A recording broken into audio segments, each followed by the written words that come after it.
Hello and welcome to my channel. Bonsoir et bienvenue sur ma chaîne. My name is Muriel and this evening I'm going to finally do a more casual review for the Mistborn trilogy by Brandon Sanderson. Yes, I have finally finished it after 2.5 months. It took way too long for me to finish this, but I finally did, and I could not do a review to share my thoughts about the trilogy as a whole. I'm going to mostly try and keep the review spoiler-free for a big chunk of it, but then I'm just going to go all out with my thoughts and feelings about the story. I'll give a warning again, but so know that there's going to be a spoiler-full section. I'm not going to present Mistborn because I kind of already did that in my mini review of The Final Empire, which you can go check out if you'd like. And I mean, I think most people in the SFF community are aware of Mistborn and Brandon Sanderson as an author, at least. So, I mean, I think most of you already know the general premise, and I'm going to talk about the trilogy as a whole in any case. So, straight into the things that didn't really change from my original opinion in my first mini review. The writing stayed the same throughout the 3 books. Like I had said in my previous review, I felt it's a more contemporary style of writing, more commercial, but do not take it as something offensive. I don't think there's anything inherently wrong with that. That's just how I perceived it. So I would imagine it reads fairly quickly. I mean, I listened to it on audiobooks, but I mean, yeah, it's contemporary language. I mean, if you like contrast to something like Lord of the Rings, which is more involved and poetic and descriptive, it was fine. Like, it's nothing special. I don't think those books stand out by their writing, and I'll repeat that as far as I've heard, Brandon Sanderson is known not to really get that elaborate with his prose, which is fine. That means he invests more energy and creativity into the story and the world building. Speaking of the world building, now one thing I did enjoy the first time around, but then it repeated throughout all 3 books, is that there are lots of chapters and there are several parts to each book, but each chapter is alternated with like a section of someone explaining things. So a character who's now dead explaining things that happened in the past, which were things that were written down like in a journal or on a plaque recounting history.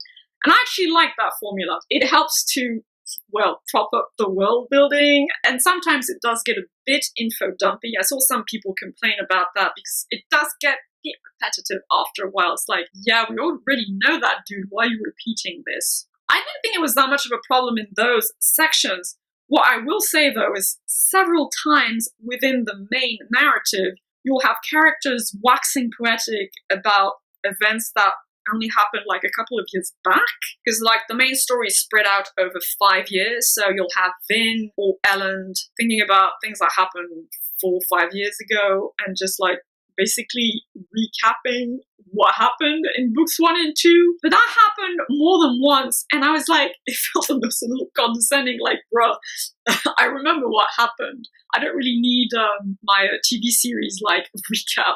So that got a bit tiring after a while. Let's talk about the pacing. The weak element of the trilogy is clearly, to me, book 2.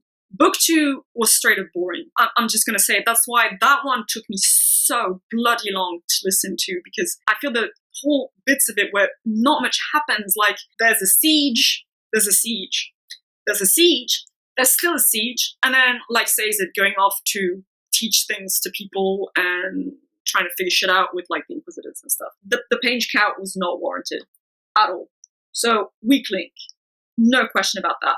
Book 3 was a lot better. A lot more stuff happens, but there again, there are bits of it where it lacks. The ending, though, was breakneck speed, worthy of a fantasy epic.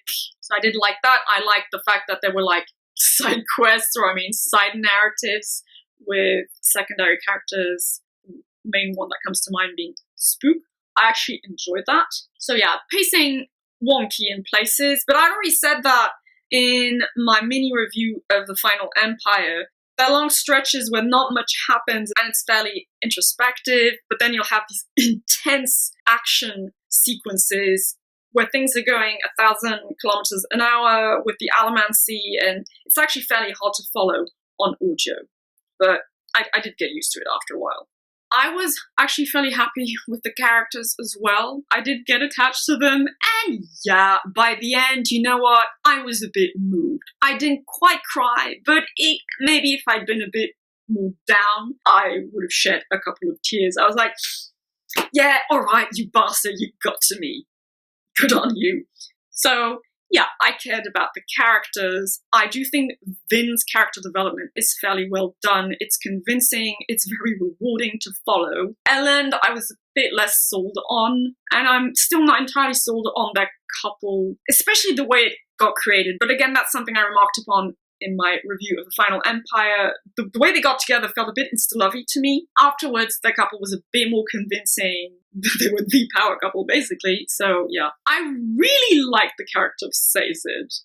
I think he was very interesting, and, well, his arc is very interesting. I'll say more about that in the spoiler section. I like the secondary character Spook in The Hero of Ages. One thing I didn't like so much was, like, Zane in Book 2. Like, again, Book 2 is clearly the weakest of the bunch. There was, again, a pseudo-love triangle going on there with Vin and Ellen, and, like, he's Ellen's brother. Tropey. And even, okay, I'm sorry, but, like, he admits that he's insane, and actually you learn later why exactly he's insane. And his name is Zane. Zany, insane. It's a bit on the nose there, mate, come on. And, I don't know, what did he add to the story, ultimately? I didn't really get it. It was like, he's there, he's not there anymore. Who gives a crap? And I guess, in general, I respected the author's choices with his characters. He's not as gory as George R. R. Martin, but he doesn't shy away from making hard choices and tough calls with his characters. And I always respect that, mind you. And, well, there's a bunch of characters in Book 2 that are just gone by the time Book 3 rolls around. I guess I didn't really care all that much. I did care about, like, Sazed's love interest. That was sad. One thing I did love, though, I guess that kind of straddles characters and world building, the Kandra. The Kandra, really interesting concept as a fantasy species. Ultimately, I guess the variation on shapeshifters, but I've never really come across creatures like them in fantasy so far, in any case, so I like that. The Kolas, big gruff giants, right? Still with their own Brandon Sanderson flavoring, but I found the Kandra a lot more interesting. So, yeah, I will definitely give it points for the world building in general. And speaking of world building, so some of the questions I had by the end of The Final Empire were answered. We're given an explanation. Some just weren't. I still maintain that in a world where plants are brown and not green, and there are no flowers, you shouldn't be able to have wine, because guess what? Grapevines are flowering plants. So maybe wine was supposed to be something else, but that shouldn't have been possible. And things like bread and beer come from cereals. Cereals, despite what some people might think, are in fact flowering plants. It's just that their flowers have been modified through evolution. So, okay, I know, I'm a nitpicky bitch, but we know this about me by now, right? So I was like, fine, I'll give it to you, but the rest was mostly addressed, so I was satisfied. Now, the world building is pretty good, although I did have some lingering questions, and since I was listening to the books on audio, sometimes I will admit my focus wandered a little.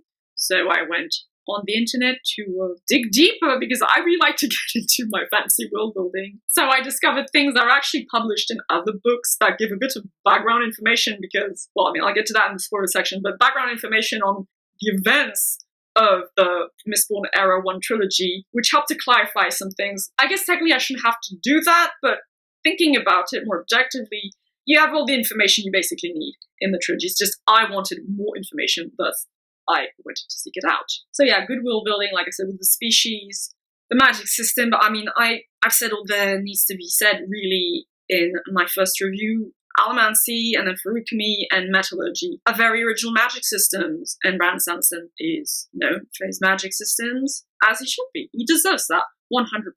It's very interesting, very original, and very technical, but I like that about it. And then the themes, I mean, it's a bit lighter than a lot of things I tend to read, especially in science fiction. I mean, the main theme is basically the role of religion in human beings' lives and its relationship to political power and political institutions. And okay, I mean, it sounded mean. It is fleshed out fairly well. It is definitely developed, but I guess I've seen deeper theming in other works of SFF. That's what I meant. But still, it was good. But sometimes I felt it got lazy a bit, in a way. It sat back on simplistic concepts and explanations for some of its religious world-building elements. And I was like, oh, but you were going somewhere, and then you reverted back to the easy out, basically. And at the end, again, I was like, that's a bit on the nose, mate. So, yeah, but still, it is a pretty thorough examination of religion and political power, especially through César's explanations and expositions on the many religions of humanity before the events of the final empire, and explaining faith and belief and the power of faith to restore hope to people and to keep them going when everything seems to be against them, and when, well, the bloody world is ending, really. I think it could have gone further, or it could have gone in slightly more interesting and original directions, but it was good. I will give that, it was good. It does clearly take the position, though, that it's, I don't know if it's better to have faith, but characters are better off having faith, having belief in something watching over them, in something that is going to save them. So it's not just faith in something, it's faith in something that interacts with the world. And again, there's nothing intrinsically wrong with that. Just be aware that, well, if you're more like, I'm an atheist and that is bullshit, you might not enjoy that as much. Or maybe you won't care because it is fantasy and you're meant to enjoy it for what it is. So dismiss what I just said, I guess. So before I get into spoilery thoughts, I don't think that Mistborn is amazing or great. I do think it is beyond the solid and interesting world building, beyond the serviceable theming, as I would qualify it. It is a good story. It's not the most original story by any means. There are most definitely fantasy tropes in there that you will have seen before. But it is a good story. It's an entertaining and enjoyable story. It is engaging. It has engaging and endearing characters. I'm very surprised this hasn't been opted to be made into a movie yet. I'm surprised none of Brandon Sanderson's works have been adapted yet. He's a huge name in fantasy.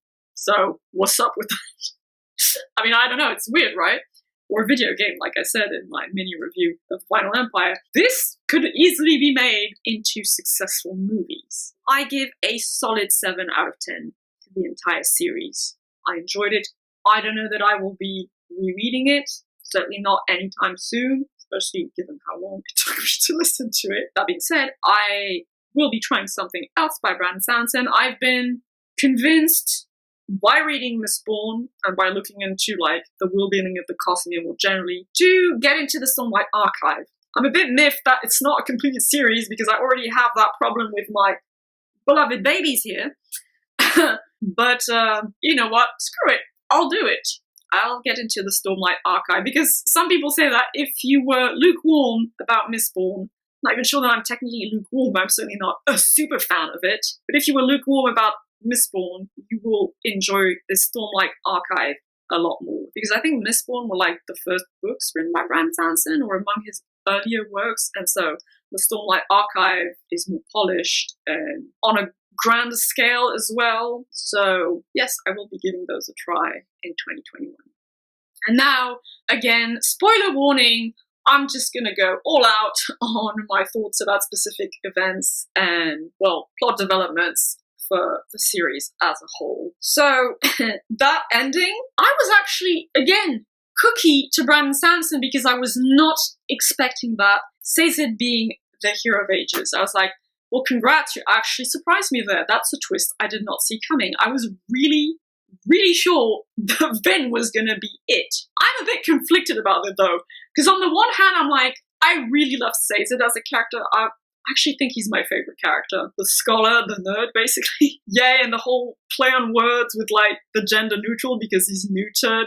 Haha, wink wink. Okay, I mean, he's still technically a man, but fine. Sure, so the neutered, neutral, gender neutral hero of ages. And it is Sazed, and it all fits for his story and his ascension. On the one hand, I thought that was cool, but on the other hand, I was like, you're one main female character. Yes, I'm going to mention that as well. The one main female character who could have been, instead of the usual fare of the male chosen one, been the female chosen one. Oh, well, no, she's not. She's not the chosen one. She's not the hero ages. She dies, but for a good cause, and she does play a very important part in the story. Like, I'm not going to downplay that. He does give her a major role, and she's a beloved character for a reason. But I was like a bit conflicted about that. Like, the main female character, oh, well, no, it's still a man in the end. A man without his testicles, sure, but still a man. So, I don't know, but I certainly wasn't expecting that. I was like, you got me there. So, Vin and Elend, they both die. I always have tremendous respect for an author that has the courage to bump his main or some of his main characters off because it serves the story, right? I mean, it's not gratuitous. And it was sad, and yes, it touched me. It was like, because I mean, every time in the book there's like mentions of death and the characters finding peace, it just gets to me, especially like since I've experienced tremendous grief, it just gets to me. It tugs on my heartstrings every time. So I was like, oh, but at least, you know, Sazed knows that they're on the way to the afterlife and they're at peace. So like, that makes me happy. I mean, it's and sad because, well, they died in like the last scene where they're like holding hands in the field of flowers. It's like, all right, yeah, you're pulling out the violins there, mate. But like I said, I nitpick world building. One thing I didn't entirely enjoy about Mistborn is the sense of time. At times, I had a hard time following the time scale because we're talking about thousands of years, but then they're talking about all these civilizations before the final empire, and they're just presented in snippets about their religions. I don't know, something about that just rubbed me the wrong way. I felt like there's a lot of context missing to the deities of ruin and preservation and how they got it. Like I said, I had to go on the internet to get background information about, well, those entities. As I understand it, some of that is developed in like the subsequent quadrilogy, which isn't yet completed. So Mistborn Era 2, but I don't think I'm going to be reading those. And that's how I learned that actually, well, Kelsier is kind of a ghost. I mean, you kind of guessed that in The Hero of Ages, but I got it confirmed by reading it on the internet. So again, you don't actually need to do that. What's presented in the books is sufficient, but at the same time, it gives you little threads that you kind of want to pull on, and I had to go seek information elsewhere. At times, I just was a bit disoriented by how it all fit together, world-building wise, and with regards to the history of that world. It feels like there's a big blank. Like, you have that in series like Song of Ice and Fire, but I feel it's fleshed out in a more convincing fashion. And let's not mention the goat that is the Tolkien verse, but that's just, okay, we'll leave that on the side. Yeah, but it was interesting. Like I said, the religious theming just let me down a wee bit because whilst I enjoyed this idea of balance between ruin and preservation, kind of, you know, the yin and yang, or in most mythologies, the idea of order versus chaos and order coming out of primordial chaos, etc. But ruin is ultimately presented as being maniacally evil. I'm just going to destroy shit and have fun while I'm doing it. And he's the bad guy, the stereotypical bad guy. But I mean, it's still a necessary entity because you need that to balance out preservation. And it's like, preservation is good. And it's on the side of love and goodness and ruin. You couldn't possibly understand all those things, but that's just too simplistic. It's too dualistic and black and white. I was like, come on, dude, you were reaching for something that transcends that, then you fall back on that. So that was a wee bit disappointing, but with the caveat that it kind of gets resolved by Sazed incorporating both of these things and combining them into harmony. So yeah, I guess the thing that bugged me did kind of get fixed by the very, very end. But with the whole thing, like, I'm becoming God, the God, it's just a bit on the nose for me. So yeah, that concludes my more casual review for the Mistborn trilogy by Brandon Sanderson. I enjoyed it. The key here is that I went in with low expectations because I didn't want to get burnt like I was with the Broken Earth trilogy, and so I wasn't. I was pleasantly surprised. It's a good story. It would make a good series of movies, or a good video game, or a good graphic novel adaptation. I think it would really benefit from some kind of visual medium adaptation. There's my 2 cents on that. I would recommend this trilogy if you're a fantasy fan. It's not the greatest out there by any means, but go in with managed expectations and you might just be pleasantly surprised like I was. Like I said, I will be giving the Stormlight Archive a try next year. But until then, I hope you'll have a lovely day, evening, and I shall see you in the next video. Bye-bye.